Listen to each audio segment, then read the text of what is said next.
Hello and welcome for another episode of Wikipedia Weekly Network. Today we're leaving the Wikipedia world and going into the Wikidata territories, and we're going to do something I haven't really done before, so I'm going to be the novice, and I have some more knowledgeable people here with me today. We have Tony Bowden. Hello.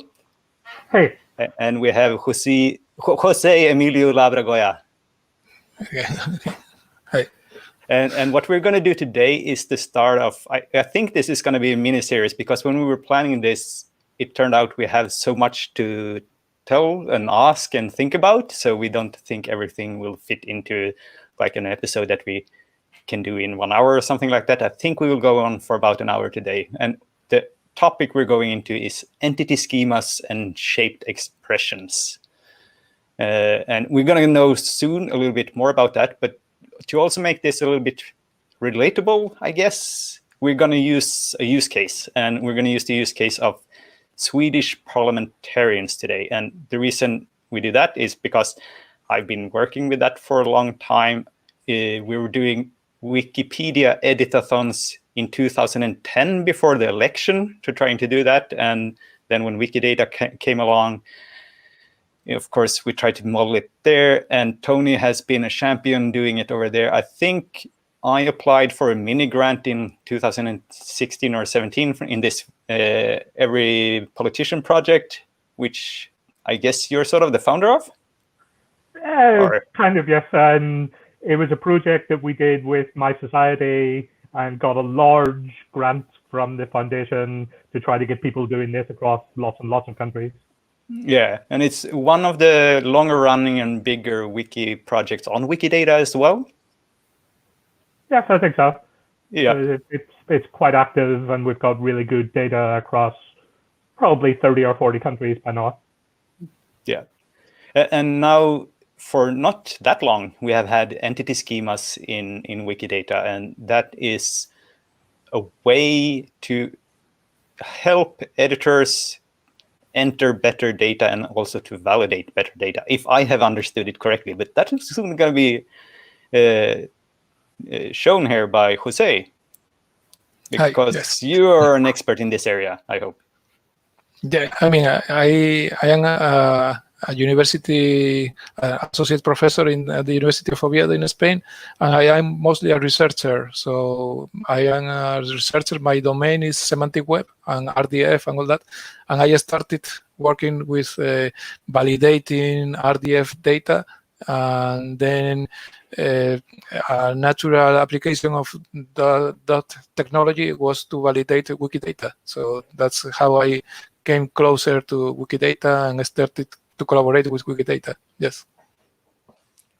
So I think that's more or less the intro I guess we need to actually get into the meat here. So should I put your screen up here, Jose? Yes.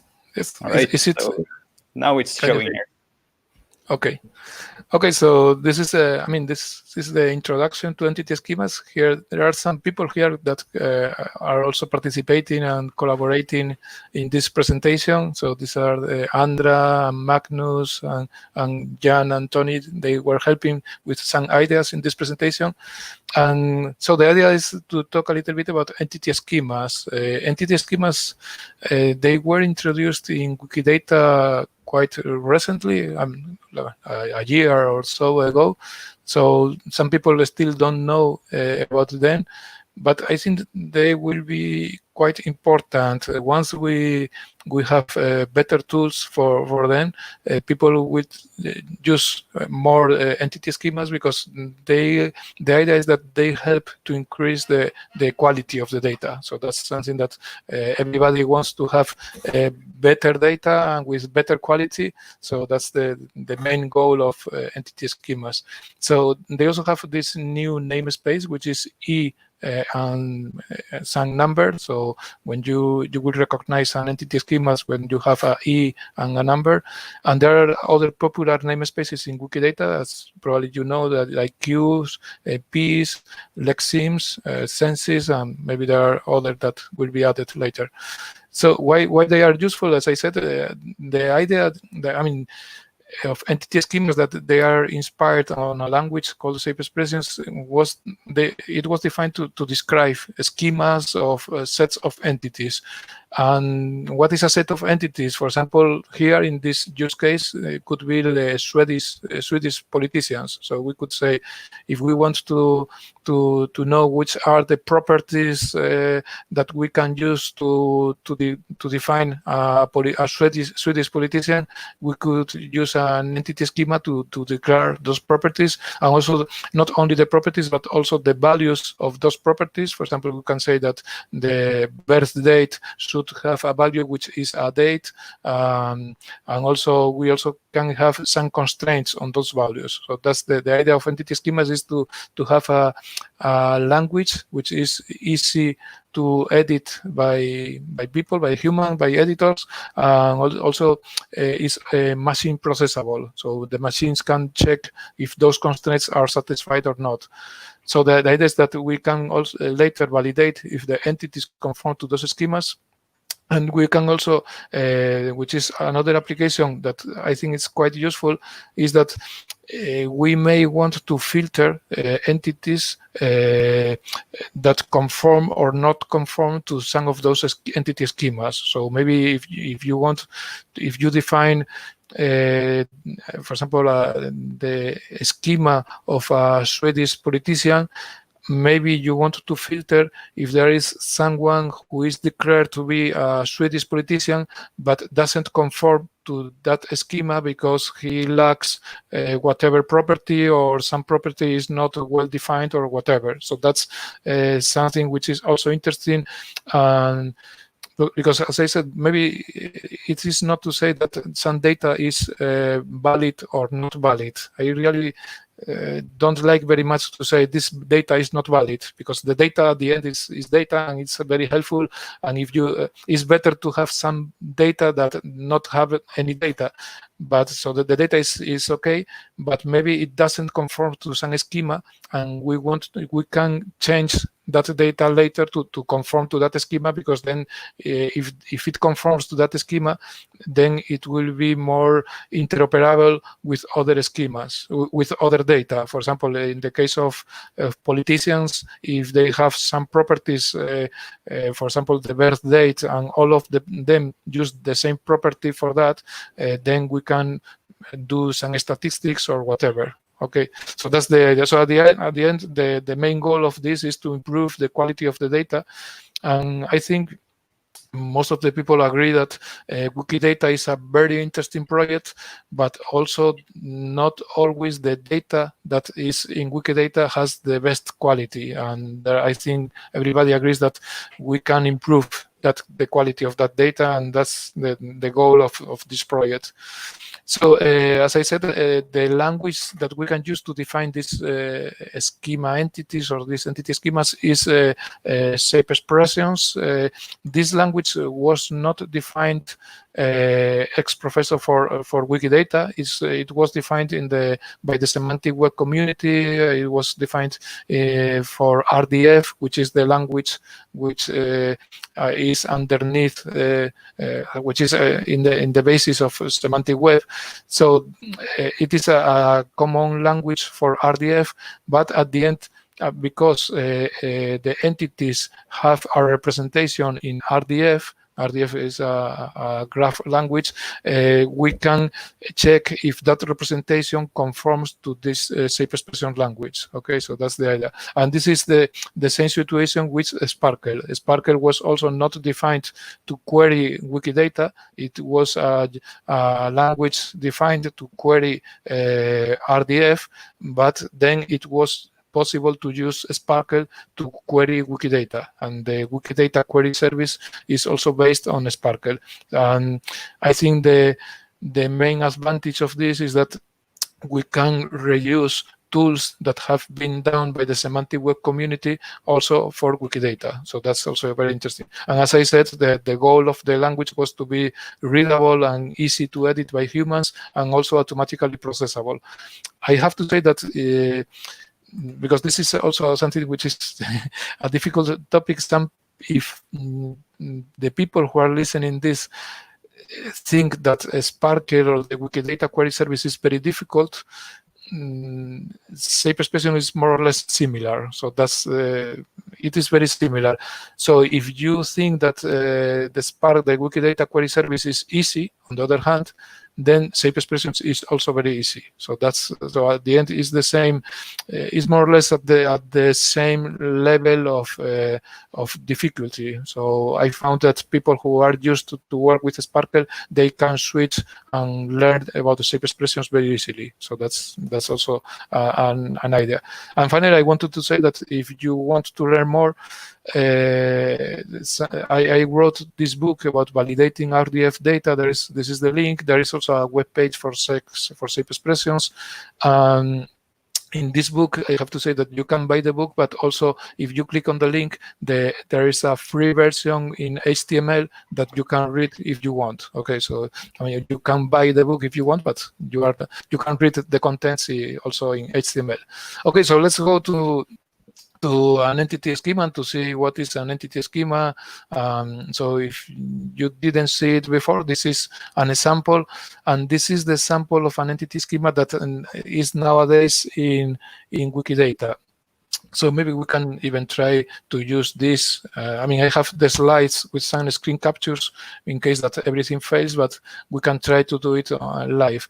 So this is the link, as I said before, is the ID is E and a number. In this case, the number is 134, and this is the schema for members of parliament, and this is the link. Let's see if it works. Okay, so if you click this link, this is the link of the members of the entity schema. Okay, I don't know what's. Okay, for some reason. Okay, yes.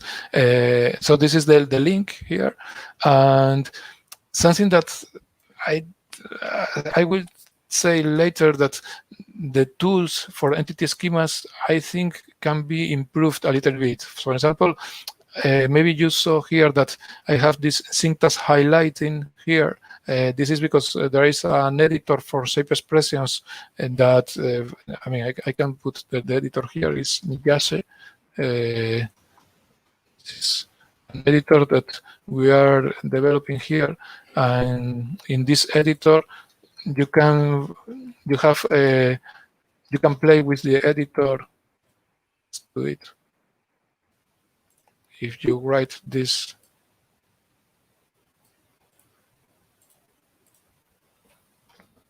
you can see that it has syntax highlighting, and also it has, for people who are used to Wikidata query service, I think this is very interesting because people usually, I found people who remember the numbers of the properties, but it's not very easy to remember that. And with Yase, you have this syntax highlighting, and also you have this way that you can hover with the mouse and it shows the tooltip of the name.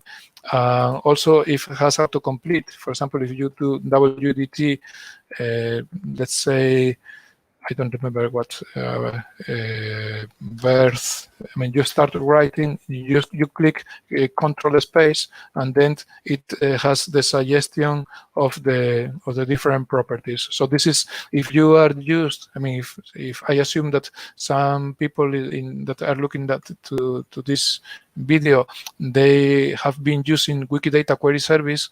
This editor, in fact, this editor, it was a fork of the Wikidata query service source code, and we adapted that code to shape expressions. So at the end, this has the same functionality that you can see here.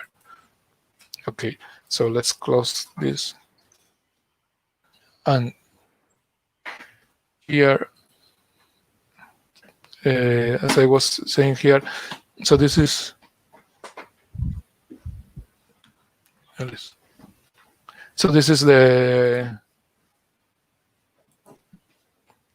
the shape expression, And what I was going to say to show here is that you can also check entities. So let's try to see. This is the simple expression. And here, this is not very nice. This doesn't have the syntax highlighting. But you can play with it, or you can edit it here if you prefer. Okay, so now let's try to validate some data with this entity schema. So also to say, what's the meaning of this? The meaning is that we have the properties instance of human, and the value in this case is human. This is the property of gender, and the value is male or female. I will say that this is also very limited, and we could increase this. And then we also have the property of place of birth. If we put a dot, it means that there is no constraint, so the place of birth can be whatever. And this question mark or plus, they mean that if there is a question mark, this is optional. This is one or more, so you can. It means that some member of the parliament could have one or more occupation. The birth date also could be one or more, and also a given name or whatever. So this is the meaning of this expression, and let's check if there are some politicians that conform to this shape expression. Okay, so let's go to check entities. If we click on check entities, I will close one moment.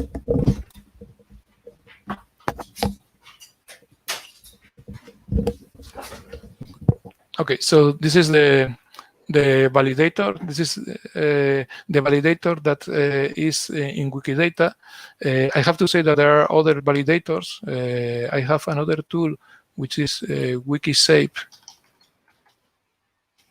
This is another tool if people wanted to use, and this with this tool is also possible to validate entities. So there are different tools to validate, but in this case we can use the tool that comes with Wikidata.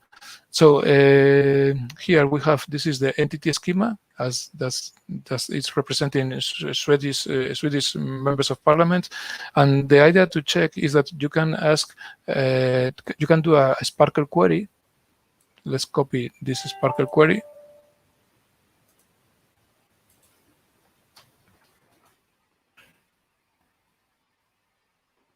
And then we copy this Sparkle. The Sparkle query is that we are looking for people, so for a person who is an instance of a human, and then this is, I think it was occupation is yes, it was P31, 39. Is position held is member of parliament. So this is a Sparkle query that is looking for humans that have the position of members of parliament, and if we are limiting it to 5, because if we take too much. Jose, can you zoom in a little bit? People are asking yes. on the screen, and you can zoom in a little bit. Yes. Okay, can you see it better now? Try one more step. Yes. Okay, so this is the Sparkle query to check who are members of the parliament, and then we can click on Run Query to fetch entities. So this will get the entities to validate. It doesn't show here the numbers because now the font is too big, but and then we can validate. If we click on validate, then it will start validating. And here, I mean, with this tool, it shows that some of them are passing, but others are failing. So, for example, this one is passing, but this one is failing. And for example, this is the P734, and P734 is Alex. Sorry. And this one is so this is failing because P734 is the surname, and we said that everybody should have a surname mandatory, because I did that on purpose because I wanted it to fail. So this is failing because maybe this one, if we go to see who is this one,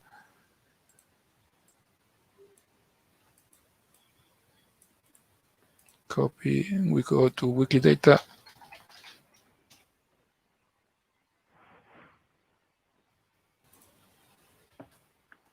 And this is this one. And this one has a given name, but it doesn't have the declaration of a surname. Okay, so you know that this also has declared the given name. So this is, I mean, and this is, as I said before, is this an error, or is this is data? Is data that doesn't conform? Maybe it's a good way to filter this data and then to declare that the surname should be Sekarabi or something like that. So this is the idea of shape expressions, that we can filter also to check what happens. So for example, in this case, if we assume that we can allow data to have optional last name or family name, we can put here an asterisk. This is a star. This means that there can be 0, 1, or more last names. So if we click here to validate, now all of them validate. Okay, so this is the sample that you can see that you can play with these things, and you can make something mandatory or something optional, and then you can filter the data, and you can act on that data later and say, okay, so this property should be mandatory or should be optional or whatever. Okay, so that's the idea. Can I ask what's the difference between the question mark and the asterisk? Okay, so the question mark is 0 or 1, and the star is 0, 1, or more. Okay. The plus is 1 or more. Okay, and also there is the possibility here, if you want to say, imagine that you, well, this is not a good example, but imagine that you want to say a property which could be, I don't know if there is, let's say 4, 5, 6 or whatever, which could be the parent, and you could say that someone can have 2 parents. You could have, or between 1 or 2 parents. You could also have this one. This would mean someone has a declaration that has between 1 or 2. So this is also, so this is, we call this a cardinality. So the cardinality constraint could be, if you don't say anything, it means that there is one, exactly 1. If you say a question mark, it means that it could be 0 or 1. If you put a plus, 1 or more, and you put a star, is 0, 1 or more. Okay. Okay. Okay, so let's see. So I switched to the slides because I didn't want to forget anything. So this was the sample of the entity schema. This is what I click here to check entities against this schema. Of course, well, I didn't click, but of course we can also, sorry, we can also edit. So the nice thing is that we can also go here and edit the entity schema and change, for example, this one. I think we changed this one to put a star. And I'm not logged in because I'm using a different browser here. Okay, but so I prefer not to do it without logging in. But so here I could edit and then publish the change. So this is a normal Wikimedia item here, and also you can edit the label, the description, the aliases, and all that. Okay, so that's the idea. So also, as I said, this is you can search for other entity schemas, 136. This is Malayalam Lexim. So there is, and this is nice. Oh, I found it very nice. So this is an entity schema in a different language, which is, I mean, it can work because at the end, this has different labels or whatever. Okay. Okay, so let's continue with the slides. So as this is something that I already said, so you can validate entities with a Sparkle, and then this is the sample of validating entities. And just a short introduction to this tool is Wikishape. This is this tool that opened here. This tool has been designed.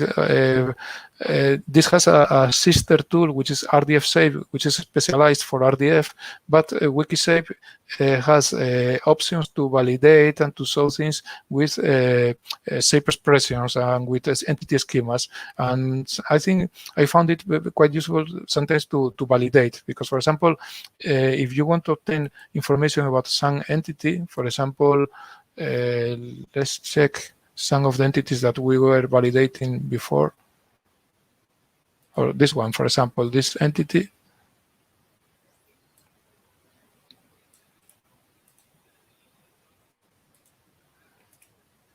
I was going here. So we put here, and this has autocomplete. You can find the entity, and then you can get the outgoing arcs.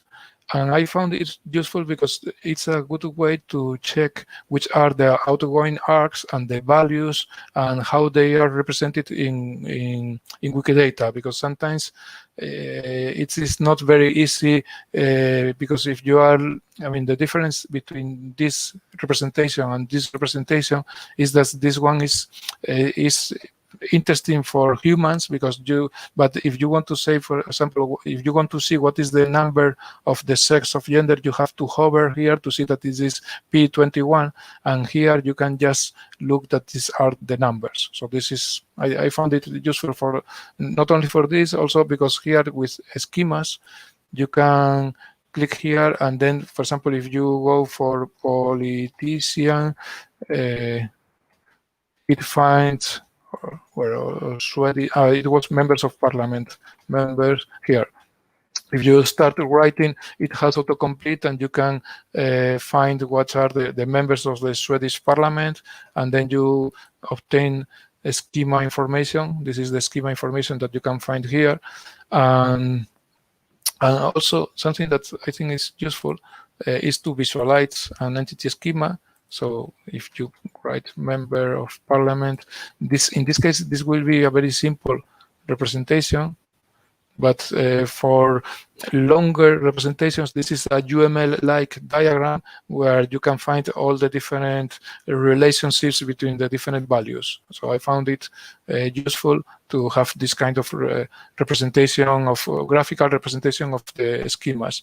Then there is the possibility of have information about properties, also to do Sparkle queries, and also to do validations on but validations work exactly as the same. And finally, this option is that allows you to extract the entity schema from an entity. So, and this is something that was interesting because some people, they don't know how to start writing entity schemas. Sometimes they are afraid that they don't know the language and they don't know where to start. So sometimes it's useful. For example, you go here. Let's see if it works, because I didn't try it before. But we can start writing Ardalan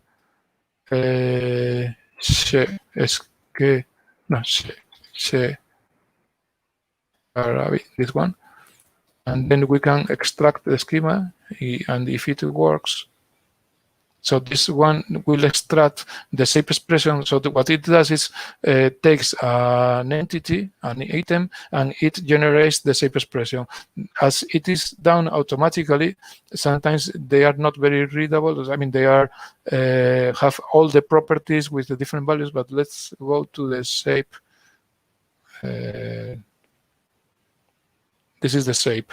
So yes, so this is the shape where we have all the properties. For example, we have occupation, we have a member of political party, and this was automatically generated by the tool. So I think this is useful. For example, in this case, we're using members of the Parliament of Sweden, but maybe in the audience there is someone who wants to represent members of the Parliament in Malaya or another country, and he takes one member of the Parliament and he wants to extract the shape expression from that, and then clean that shape expression, saying, well, this property is, I don't want to put any constraint on this property, but I want to put some constraints in this other property or whatever.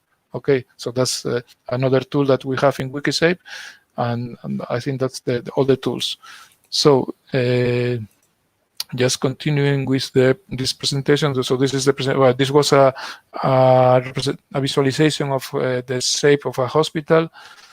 And the tools, I mean, there are several tools, but I think it's the most interesting tools for Wikidata people is probably Wikishape and also the Wikidata. And these are tools that some of the tools are being designed by my research group. For example, RDF all of them that finished with West are in my research tool, but there are also some other tools which are designed. For example, this is one is designed in INRIA and also have the possibility to extract ShEx schema. And this one, ShEx statements, I think we are going to do another webinar about ShEx statements because this is inspired by quick statements and we also have been working on ShEx slides. So those are. So I wanted to say that we have several tools and we are working on improving those tools. And now this is the practical exercise. So this is the half of the presentation was to introduce entity schemas, and the other half was our idea was not just to do just an introduction, a theoretical introduction, but also try to put our hands on some entity schema. And the idea was to select members of the parliament in Sweden, as we said, and we can start with this shape expression. And then we can do some exercises here, but maybe I didn't want to be the only one who talks here. So Tony, you want to say something about members of the parliament or some of the ideas, or we can go interactively as you prefer. Sure. So I think we have lots of data already in place, but I think some of it, as we've already seen, is of variable quality. And the shape expression that is already there is very, very basic. It's not going to help us detect very many problems yet that we would want to have our attention drawn to so that we can fix them up. So I think it would be good to step through some of the things and tighten them up a bit and see what sorts of problems that they arise. So I think as you explained it, if something just has a dot or whatever, it basically can match absolutely anything. So that seems overly broad. So I think for some of the basic biographical information on place of birth, date of birth, names, things like that, it would be good to tighten that up so that they at least match items or certain types of values. That's probably a hopefully simple first step. Okay, so yes, so let's start, for example, with this first. I mean, I have to say that how we organize this is that Tony prepared a list of possible things that he wanted to do, and I said, well, some of them are more difficult or not. So let's start with the easiest ones, and then we were increasing the complexity.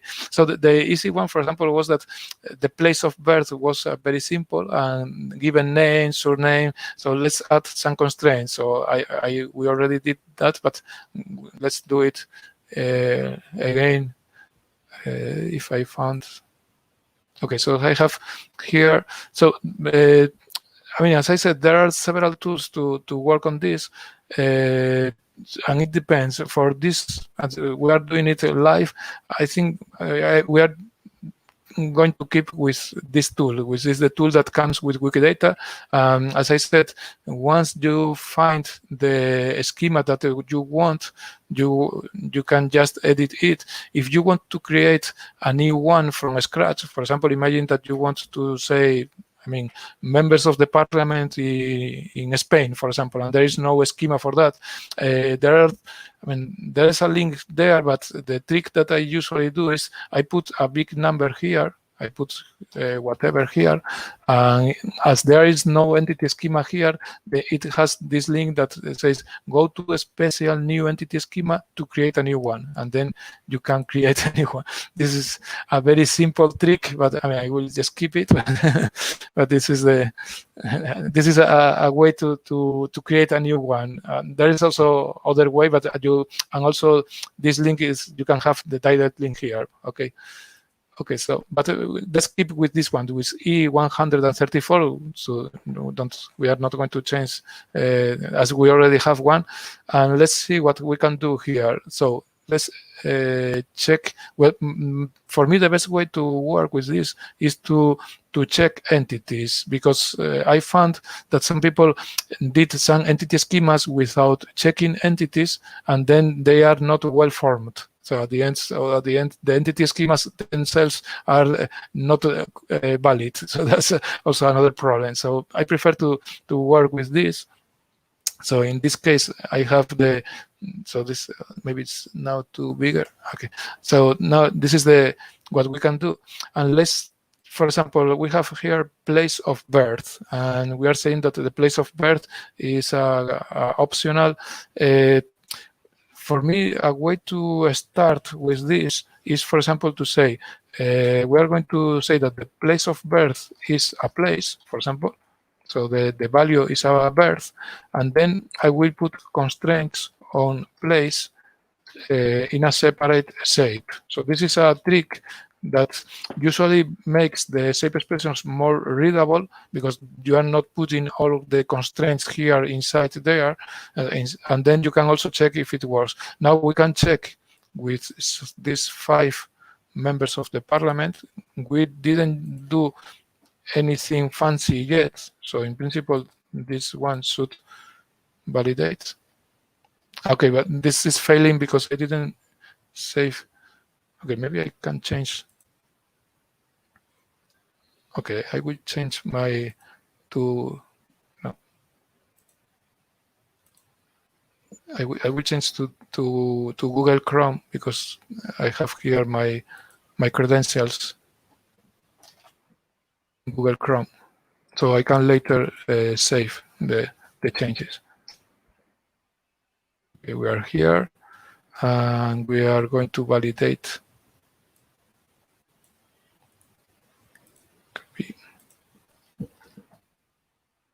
Run query, validate.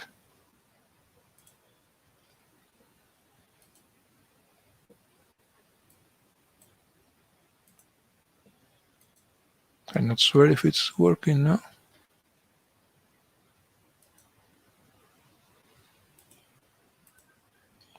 Well, it didn't. Okay, maybe I will keep with this one, which was working. Okay, so as I said, this is something that we repaired before. We can place here on page 734 the last name. I put here that it was option. No, it was a star. Let's validate it again. And now all of them validate. So as I said, we didn't do anything fancy here, but now we can put some constraints on places here. And I have to say that because I was trying to do this, and this is not so easy, because not all of them were born in, for example, in Sweden. And if they were born in some places that represent the place, the properties with different properties, then it's difficult to validate. So let's try. For example, the best way to do it is to check with one example. Let's keep with this example. And the place of birth, well, this is an example that was born in a different place, in Manchester. So the place of birth of this politician was Manchester, and Manchester is represented as an instance of, in this case, of a city. So let's put this constraint in the shape expression. So we can say here, place WDT P31, and we can say that a place can be a city. So, for example, we could say, okay, so this is a city. City is Q515.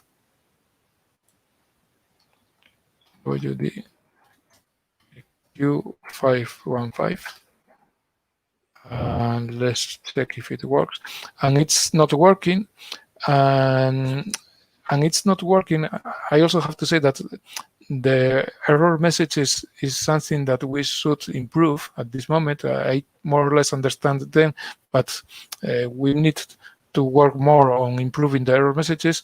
And here the problem here is that place, I said that must be an instance of Q515, but as you could see here, Manchester was an instance of a city, which was Q515, but also of big city, which is whatever. So maybe we want to allow the instance of to also have other values, not only the value of city, but also have, we want to say it must be an instance of a city, but maybe it could have other values. So to represent that, there are two possibilities. We could put here this constraint and then say WDT P31 whatever and a question mark. So this would mean in shape expressions that we must have an instance of a city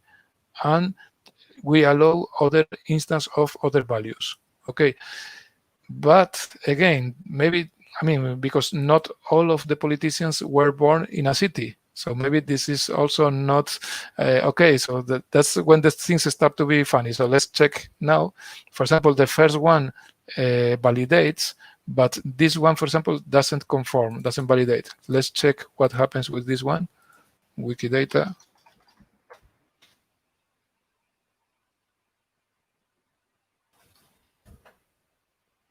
So this is Arn, and this one was born place of birth Soderala, and this. So this is an instance of a urban area of Sweden. So maybe we could put this constraint because, and this is more or less something that we could like, and let's put this number here. We could say, okay, we allow here WD. Let's check if this one. Now the first two, and well, all of them validate. Now, well, all of these 5, because I put here a limit of 5. If I put 50, probably there will be someone who will not validate. Let's check it. It's validating all of them. Okay, so there's someone, and this is as you can see. So this is when things start to be interesting, because then you can say, okay, maybe our representation of places was not very good. Probably it was not, because I mean I am doing it just, I mean, as the only thing that I added the constraint was that a place was either a city or I don't know, something in Sweden. So maybe there are other places which have different. So let's check what is this one.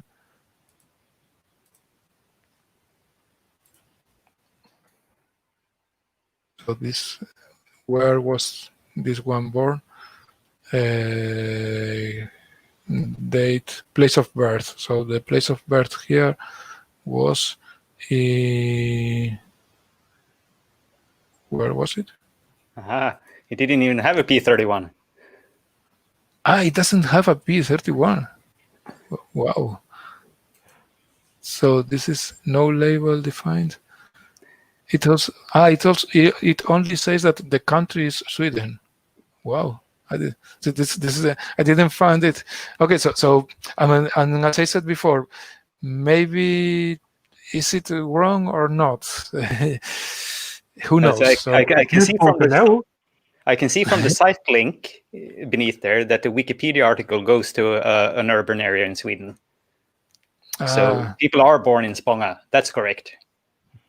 Yeah, but maybe here it would be interesting to have. I mean, it would make sense to have here a instance of something. Okay, you know. So I think. I mean, it's as I said.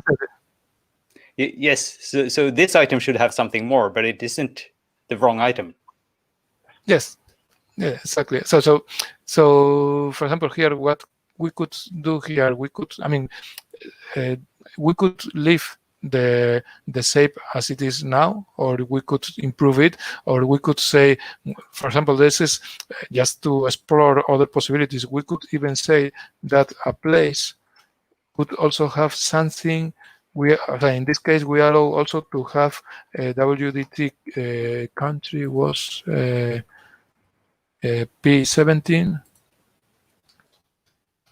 and the value Sweden, for example, or that also is a bit too much constraint, but maybe we could, in this case, we could say, okay, we allow if someone is born in a place that doesn't have this P31, but declares that the country is Sweden, maybe we are happy with that. And let's check now if we validate now. And now, yes, and now all of them validate. Okay, so this is just, I mean, as I said, this is to explore the possibilities of shape expressions, and this is one of the possibilities is to increase the constraints that you can put on the values of a property. Okay, so this was the first exercise. Something, because I was working on this sample this morning, something similar happens with given name and short name. So maybe if you want, we can try to put some constraint on given name. So let's check how are given names represented for someone, for example, given name. So this is a given name is Betty, and Betty is an instance of a female given name. So let's play with this. So we can play with this, and then we can say here, for example, a given name. And then we can put some constraints on given name here. And in this case, the given name, for example, could be very simple, is to say the given name must be an instance of a female given name. Well, as you can see, what I do is I copy the whole, I mean, this probably is, there are better ways to do this, but this is just a way to do it. So I can say that in this case, the given name must be an instance of a female given name. Of course, this will be wrong if I put this constraint. This will be wrong because a lot of them are male given names. So let's check, for example, this one.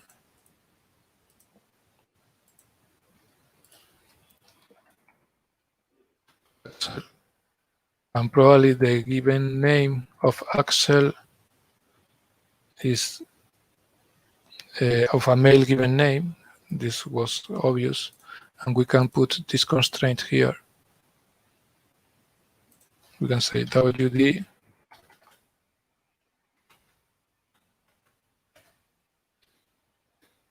okay, let's use this. And now we have more values that validate, but not all of them. Okay, so now you can see that we have a question here from the yes. audience. Is it possible to use property paths or something similar to say that a place should be, for example, an instance of a subclass of a geographic region? Yes. I mean, the trick is that property paths are a little bit, I mean, sometimes it's a bit difficult to find the constraints on property paths. So, but we can do the same trick here. For example, because I was playing before, yes, I was playing with electoral district here, and this electoral district was P31 of something. So it could allow. So it was this pattern of the pattern of WDT P31 / WDT P279 star. You know, so if you want to represent these property paths, there is this possibility. You can say, so this must be instance of this value is, or or subclass of this one, as we allow this recursion here, and if this is a subclass of this one and this one is an instance of this one, this is okay, and then you can repeat all that. Okay, is that clear? Mm-hmm. So that should work fairly well for given names as well. All of the different types of given name, male, female, unisex, etc., should all be a subclass of a generic given name. Yes, exactly. Yes, yes. That's, in fact, that's, I mean, something that I was planning to put for, I mean, in the slides, where I have the slides here. The last slide, well, not the last exercise for today, that probably we are going to leave it open for the next webinar, was to reuse shapes. When reuse shapes is that I think it would be very interesting to have like a library of common shapes, for example, for given names, last names, places, because not only to have entity schemas for example, for Swedish politicians, but also for very common things that we could reuse later. So we could have an entity schema for example, in this case, for gender, and then we can reuse this later. So this will be an exercise because it's a bit, I mean, there is a little trick to do this, and we were doing this for lexemes, and maybe it's something that I can show in another in another webinar. Okay, so but it is possible. It's possible, and I think in this case, for example, for places, last names, etc., I think it would make sense. Okay, okay. So let's continue with the. So at least I wanted to do the first two exercises. So the first exercise was the place of birth and given name and last name. So these are very similar. At the end, they are really very, very similar. The second exercise is also similar to what I want to do. So maybe we can jump to the third exercise. The second exercise was Tony said me that, okay, we wanted to say that if they are members of the parliament, they have the occupation. It must be this one that I think is a politician, but at least one of the occupations should be politician. So it means that we could allow to have other occupations. Okay, so how can we represent that in shape expressions? We can copy this one as it is. So we can just copy. Let's keep it this one. Occupation. Here we have occupation.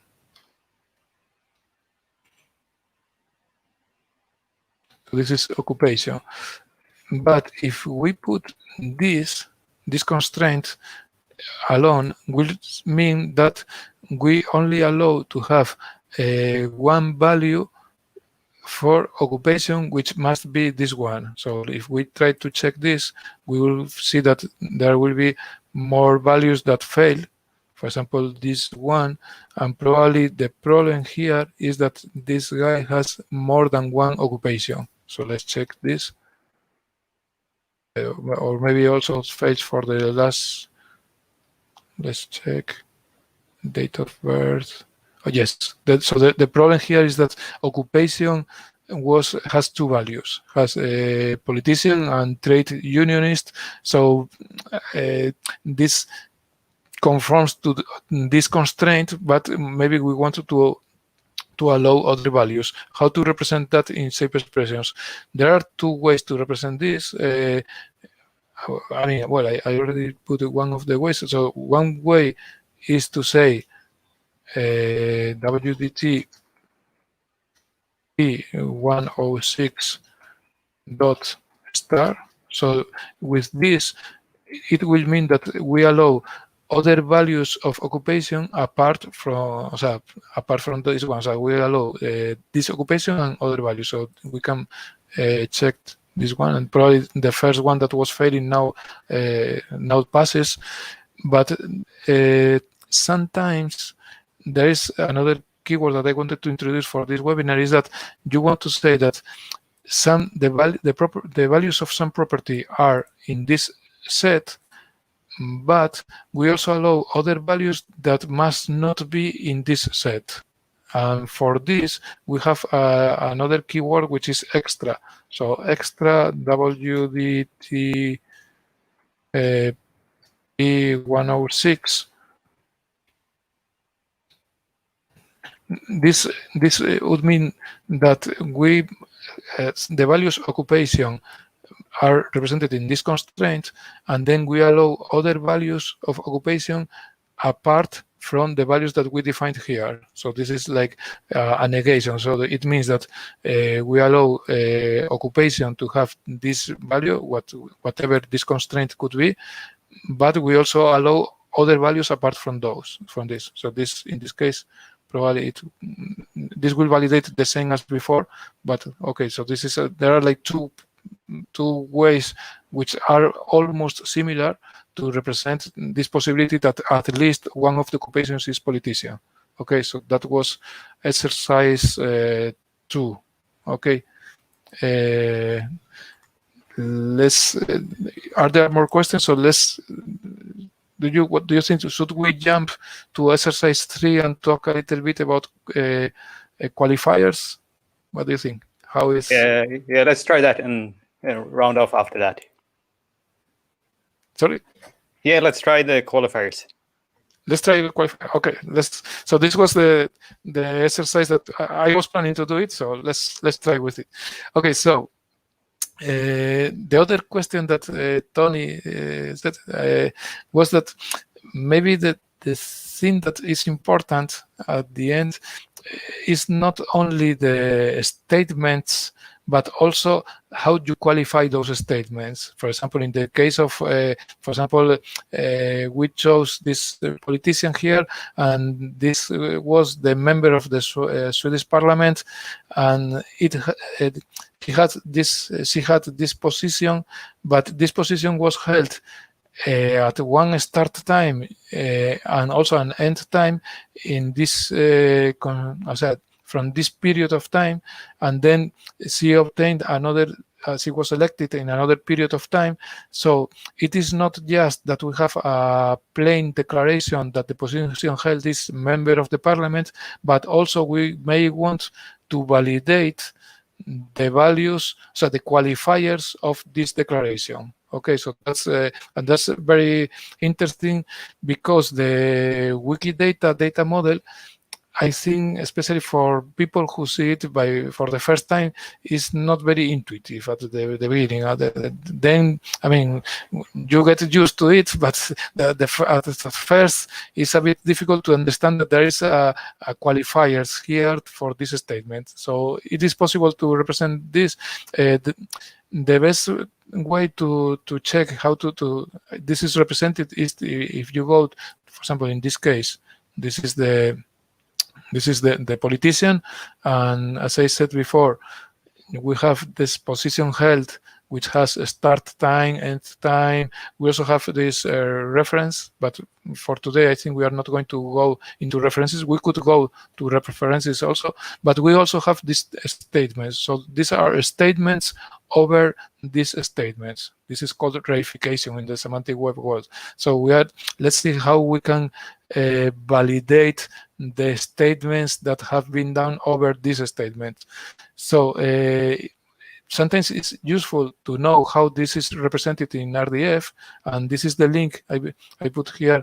In Turtle, there is a trick that if you have the concept, you can change, you can obtain the Turtle representation of this concept with this link. So we click here. This is the representation of in Turtle. So this is the RDF that is represented this concept.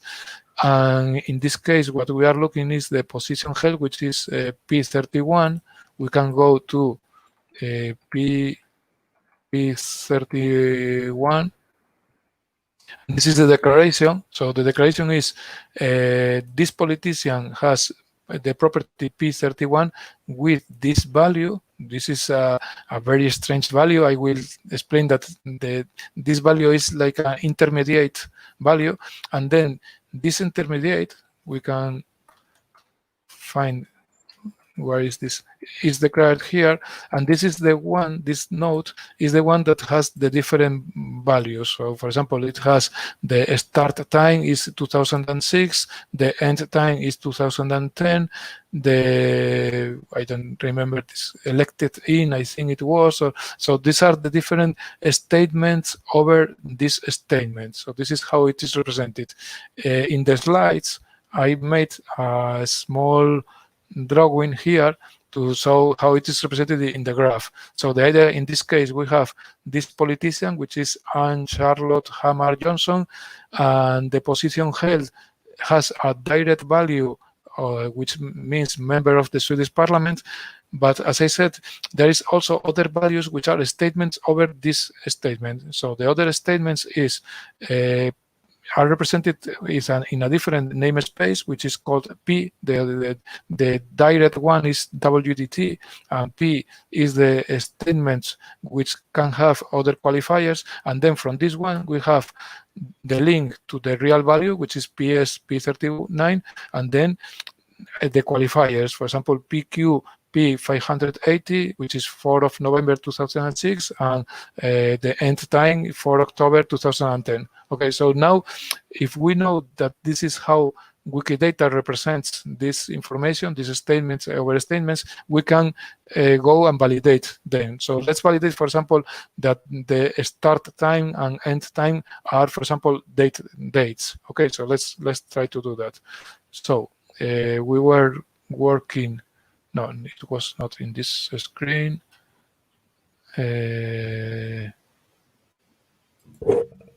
I'm looking for the, probably it is this one. No. So did I close? Here, this one. I thought I had to, because I wanted to save this save. So now we have this one, and now we are going to play with P39. But this is the direct statement, but we also want to play with the P39, because the value of P39, we are sure, oops.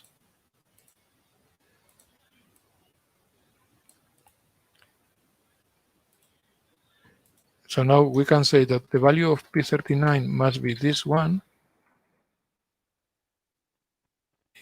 But now we want to say that the other value of P39, and we are going to put, here there are two possibilities. I will embed here this declaration, and now we can say that PS P39 must also have this value.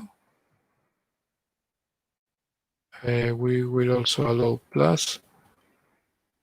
And then we can say, for example, PQ P580 is XD date time,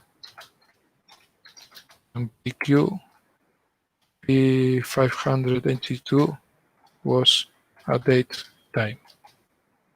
For example, something like this. Let's check if it works. It's probably going to take, something I will try to do is to copy and paste this one in case that there is a problem. Okay, and now let's check if it's validating. Well, at least one of the values was validating.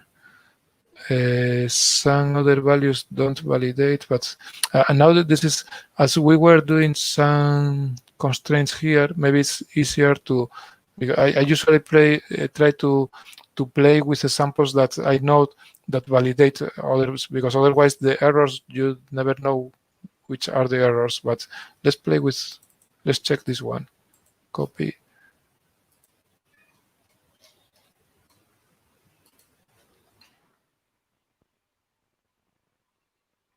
Okay, and this one has occupation was position. Okay. Position held. Okay, so this one, the problem that this one has is that the position held has probably this is the position held that we are defining, but also has other position helds. So maybe we have to do the trick that we did before. That the trick was to say that we also allow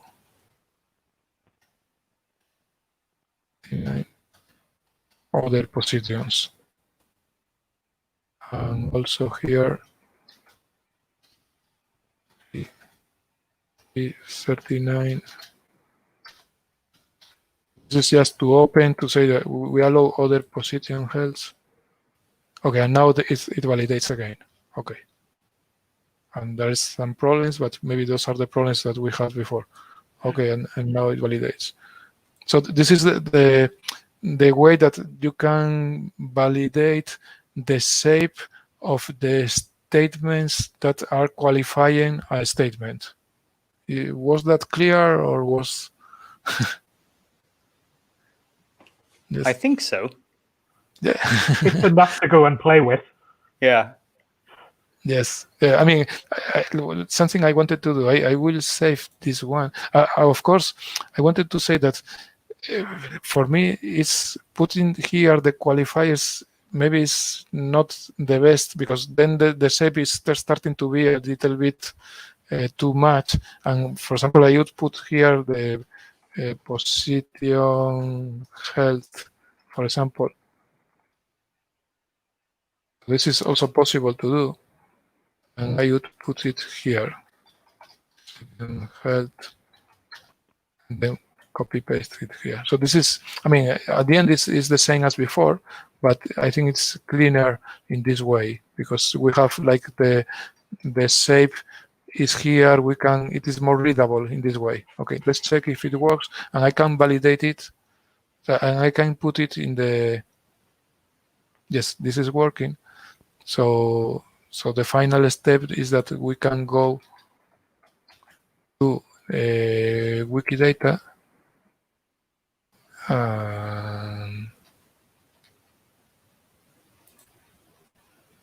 And let's go to entity schema. Shape. Schema E104. I just wanted to go to the schema here, and now edit. Okay, I will log in.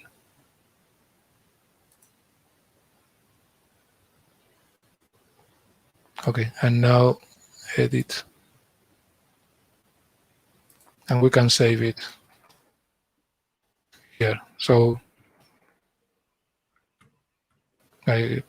so now I already saved it here, and now we have a better shape expression. All right. Okay. There's a bit of improvement there. Yeah. We also got a question here from yeah. Robin. I'm going to show you there. Is it possible to say that exactly n number of MPs should belong to a given electoral district for a given parliamentary term? It's starting to get in complex here. Yeah. Wow. Come back next week and find out. Yes. I think so. Yes, because you can put a constraint on the members of the parliament, but I should have think more about that. I would need some time to think about that, because I would need to think more about that. I need some time. Yeah. Yes. It's a good question. I would like that question to be written in some place. So we could maybe for the next webinar we could. Yep. Go. And Magnus also suggests we should collect the good entity schemas somewhere so people can find them easily and get inspired. Yes. Yes. I saw what Magnus was writing now in the that it should be it would be nice to have this, and something that I started this morning as I was preparing this was to I added this to the end of the slides. This is some notes and tips and tricks that I was using.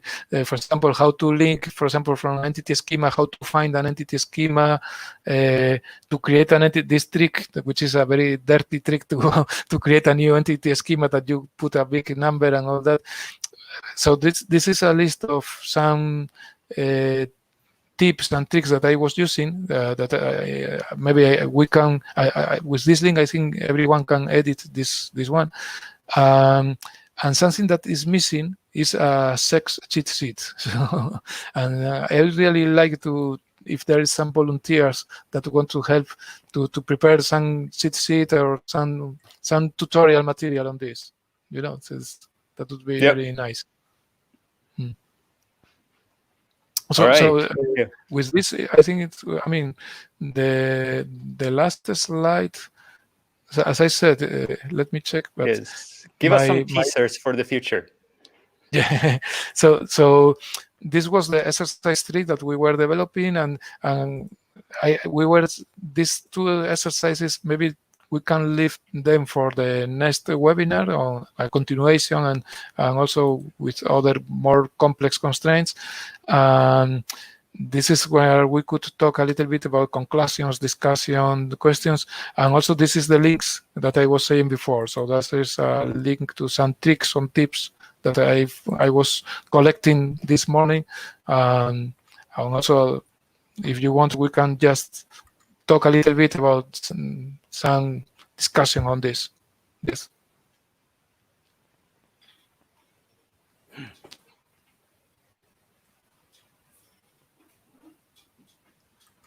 Yeah, so I feel